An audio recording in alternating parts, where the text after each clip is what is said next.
السلام علیکم۔ راحت نیوز میں آپ کا خیر مقدم ہے۔ جناب حضرت مولانا محمد قاسم مظاہری، صدر المدرسین مدرسہ ریاض الرضوان علی نگر بڑی کمریا ضلع مئو کو اسلام میں اولاد کے شاندار مستقبل کے موضوع پر مدعو کر رہا ہوں۔ نحمدہ و نصلی علی رسول الکریم، اما بعد۔ آج کی اس ویڈیو کے اندر میری بات کا موضوع ہے اسلام کی نظر میں اولاد کا شاندار مستقبل۔ کون نہیں چاہتا کہ اس کی اولاد کا مستقبل بہتر اور شاندار ہو؟ یہ جذبہ ایک فطری عمل ہے اور خدا نے اس جذبے کے اندر بڑی قوت اور طاقت رکھی ہے۔ خاص طور سے والدین اس بارے میں بہت ہی سنجیدہ، حساس ہوتے ہیں اور دنیا کی مشغولیت، الجھنوں اور مصروفیتوں کے باوجود وہ اپنی اولاد کے شاندار مستقبل کے لیے ہمیشہ جد و جہد کرتے رہتے ہیں۔ اور ہر دنیا کے اندر کوئی ماں باپ ایسے نہ ہوں گے جو اپنی اولاد کے بہتر مستقبل کے لیے کوشاں نہ ہوں۔ اصل بات سمجھنے کی یہ ہے کہ اولاد کے شاندار مستقبل کا مفہوم کیا ہے۔ اس کے لیے ہمیں ایک سوال پر غور کرنا ہوگا کہ دنیا کے ماں باپ جو اپنی اولاد کے شاندار مستقبل کے بارے میں فکر کرتے ہیں، ان کے مقابلے میں مسلمان ماں باپ کی اپنی اولاد کے شاندار مستقبل کی فکر کے بارے میں فرق کیا ہے۔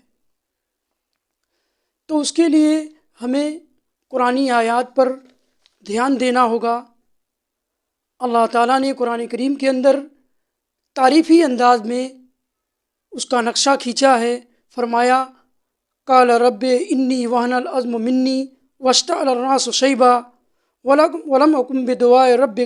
بدعائک رب شقیا وانی خفت الموالی من ورائی وکانت امراتی عاقرا فہب لی من لدنک ولیا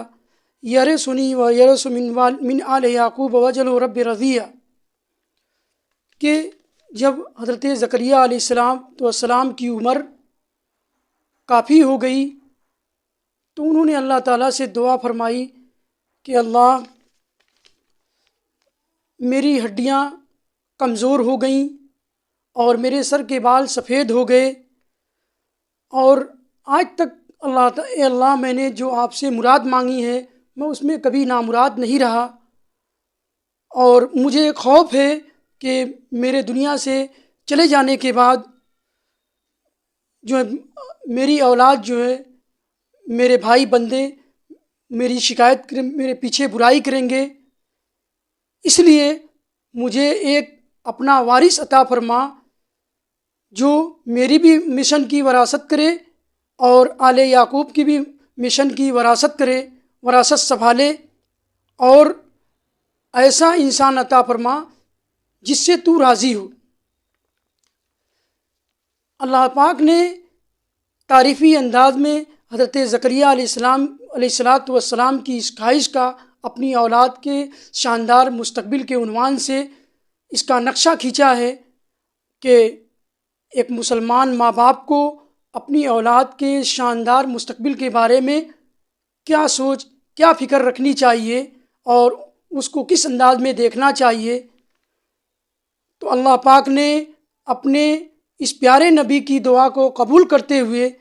پھر آگے قرآن پاک کی اس سورہ کے آگے آیتوں کے اندر فرمایا وَآتَيْنَاهُ الْحُكْمَ صَبِيًّا وَحَنَانًا مِّن لَّدُنَّا وَزَكَاةً وَكَانَ تَقِيًّا وَبَرًّا بِوَالِدَيْهِ وَلَمْ يَكُن جَبَّارًا عَصِيًّا۔ کہ اللہ تعالیٰ نے حضرت زکریا علیہ السلام کی دعا کو قبول کرتے ہوئے انہیں ایک حکم عطا فرمایا بچپن کے اندر، اور انہیں جو ہے نرم دلی عطا کی اور انہیں جو ہے پاکیزگی عطا کی اور انہیں اپنا ڈرنے والا بنایا اور اپنے والدین کے حقوق کو پہچاننے والا بنایا، اور وہ ایسے تھے جو اپنے رب کے لیے اور دنیا والوں کی شرکس اور نافرمان نہ تھے۔ اس اللہ پاک نے قرآن پاک کی آیت کے اندر حضرت زکریا علیہ السلام کی دعا کو قبول کرتے ہوئے ایک والدین کے لیے اپنے اولاد کے شاندار مستقبل کا کیا نقشہ ہونا چاہیے، کیا تصور ہونا چاہیے، اس کو اللہ تعالیٰ نے حضرت زکریا علیہ السلام کی دعا کی قبولیت کی صورت میں ایک بچہ عطا فرمایا جس کا نام حضرت یحییٰ علیہ السلام تھا، اور اللہ تعالیٰ نے اس کے اندر جو حکم فرمایا اس کا مطلب یہ ہے کہ قوت فیصلہ لینے میں سوجھ بوجھ، سنجیدگی اور متانت کا حامل ہو، متانت کا خوگر ہو، ایسی اولاد اللہ تعالیٰ نے انہیں عطا فرمائی۔ اور آگے قرآن پاک کی آیت کے اندر فرمایا کہ وہ جو ہے پاکیزہ ہو اور وہ نرم دل ہو اور خدا سے ڈرنے والا ہو، اپنے والدین کے حقوق کو پہچاننے والا ہو، وہ سرکش اور نافرمان نہ ہو۔ ظاہر سی بات ہے ایک اولاد کے شاندار مستقبل کی فکر کے بارے میں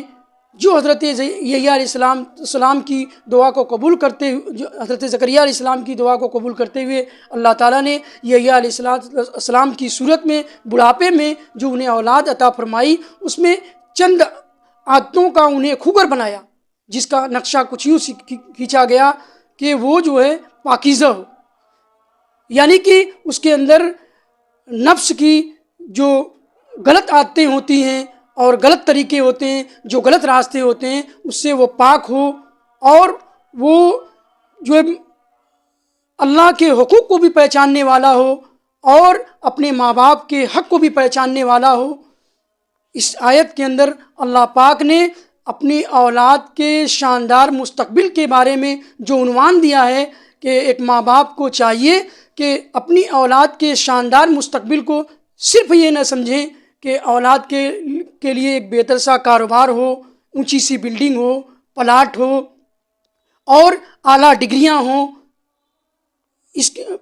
اسلام نے اس کے بارے میں قطعاً منع نہیں کیا کہ آپ اپنی اولاد کے بارے میں ان چیزوں کی فکر نہ کریں کہ اس کے لیے بنگلہ بھی ہو، پلاٹ بھی ہو، اچھی سی ڈگریاں بھی ہو، سب کچھ ہو، لیکن اس کے ساتھ ساتھ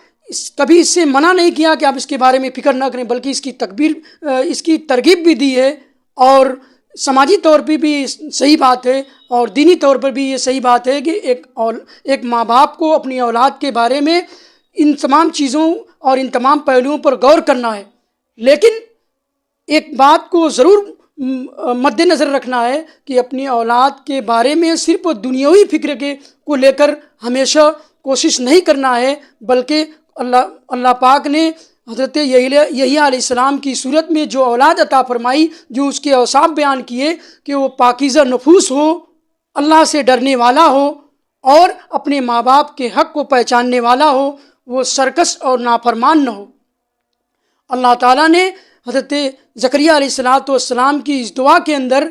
ایک ماں باپ کو ایک تصور دیا ہے کہ ایک ماں باپ اپنی اولاد کے شاندار مستقبل کے بارے میں ان کے ذہن و دماغ میں کون سا نقشہ ہے اور کون سا تصور ہے، اور قرآن پاک نے اس کا کون سا نقشہ ہم کو کھینچ کر بتایا ہے۔ ہمارا یہ تصور، ہمارا یہ کھینچا ہوا نقشہ کیا قرآن کریم کے اس بتائے ہوئے نقشے سے میل کھاتا ہے، میچ کھاتا ہے؟ اس تصور کو بھی اپنے ذہن و فکر میں رکھنا ہوگا کہ اپنی اولاد کے شاندار مستقبل کے بارے میں جہاں ہم یہ فکر کرتے ہیں کہ اس کی اعلیٰ سے اعلیٰ ڈگریاں ہوں، اس کے لیے کوٹھی اور بنگلہ ہو، اس کے لیے اچھا سا کاروبار ہو، وہ میری وراثت کو سنبھالنے والا ہو، بلکہ یہ ان سب سوچ اور فکر کے ساتھ ساتھ اس فکر کو بھی ایک والدین کے اندر اپنی اولاد کے بارے میں اس فکر کو بھی زندہ ہونا چاہیے کہ اس سے اچھے اخلاق ہوں، وہ پاکیزہ نفس ہو اور اپنے ماں باپ کے حقوق کو پہچاننے والا ہو، وہ سرکش اور نافرمان نہ ہو۔ ظاہر سی بات ہے سرکش اور نافرمان ہونا یہ تمام خرابیوں کی کنجی ہے، اور پاکیزہ نفوس نہ ہونا یہ بھی غلط راستے پر اور ماں باپ کے لیے درج سر بننے کا ایک راستہ ہے۔ اس لیے اللہ پاک نے حضرت زکریہ علیہ السلام کی دعا کو قبول کرتے ہوئے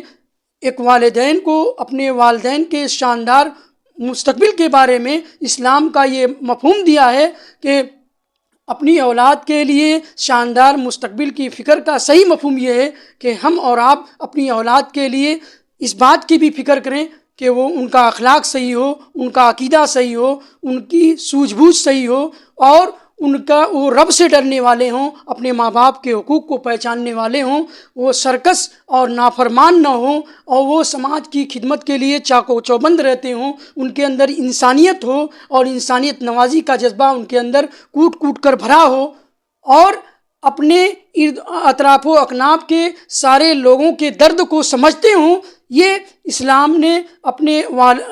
ایک والدین کو اپنی اولاد کے شاندار مستقبل کا صحیح نقشہ دیا ہے، صحیح مفہوم دیا ہے۔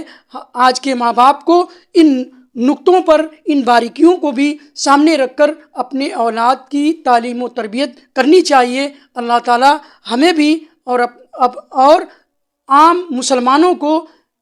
قرآن کریم کے ان نقوص پر عمل کرتے ہوئے اپنے اولاد کے شاندار مستقبل کے بارے میں سوچنے اور غور و فکر کرنے کی توفیق دے۔ وما علینا الا البلاغ۔